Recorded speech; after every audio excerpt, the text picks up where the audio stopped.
Well, it was a busy holiday shopping season, at least when you look at the latest report from MasterCard, retail sales jumping nearly 11% versus 2019. And with more gifts being purchased out there, that could mean more returns. I want to bring on the CEO of a company that powers returns for a lot of the big name retailers you might have heard of, including Walmart, Lowe's, and Sam's Club. Sender Shamiss, GoTRG CEO, joins us now for more on what to expect from returns this holiday season. And Sender, I assume we might be seeing some more returns here. I'm not basing that off of what I got for Christmas, but talk to me about what you're seeing play out here and how companies might be positioned to handle all those. Thank you for having me on. And definitely we're seeing more returns. Return rates have increased because sales have increased. This Christmas season, about $820 billion in sales. So it's a rise of about 10%. The typical returns are about $650 billion worldwide and about 400 billion in the United States, an additional 100 billion in overstock and shelf pulls. So returns have definitely increased. And not only have they increased, but I assume the cost of handling all those have probably gone up as well, right? We're not talking just labor costs going up and handling that, but also shipping costs and everything in between. Talk to me about what you've seen maybe on the back end of the cost of returns. Well, we know there's a supply chain issue, and definitely there's inflation. Costs have gone up on labor, costs have gone up on transport, costs have gone up on material costs for packaging and things of that nature.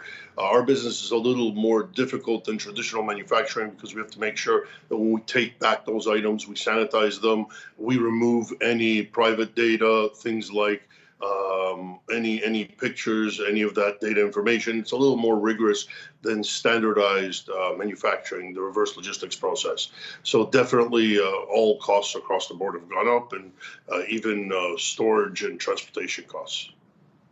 What does it all mean for consumers, though? I understand what it might mean for the companies you work with and work for, but when it comes to maybe advice for consumers trying to now figure out if they want to keep or return their gifts, I mean, how does maybe this holiday season change some of the factors that would normally go into answering a question like that?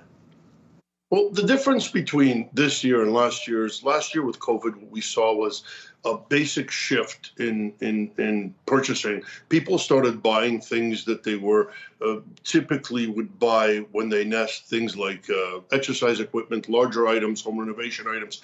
This year, people went back to their normal shopping habits, and they started buying just regular goods, consumer electronics, a lot of apparel. What it means for consumers, the supply chain crisis basically put a lot of fears into people. So they started shopping a little earlier. We had a survey. We had about 50% of respondents that said that they would avoid physical gifts, and about 48% of them ended up buying things like gift cards.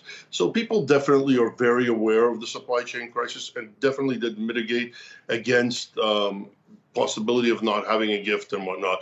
But the typical big return season starts in around Thanksgiving and ends well after January. Most retailers and manufacturers or vendors, they keep the product for a while to get through their busy season and only kind of process it right after the busy season, not to block up their supply chain. Obviously, in the typical in the perfect setting, retailers and vendors would love to see their product back on shelves within a week, but it all depends on the type of solution they have and the kind of service provider or 3PL that helps them with that. Yeah, it's been a very unique holiday season, no doubt, a very unique holiday shopping season as well. Don't take it personally, though, if someone returns your gifts. That's what I always say. It's just, they just didn't want it. That's all. No harm, no foul there. But Sender, appreciate you coming on here to chat with us. Sender Shamiss, GoTRG CEO. Thanks again for the time.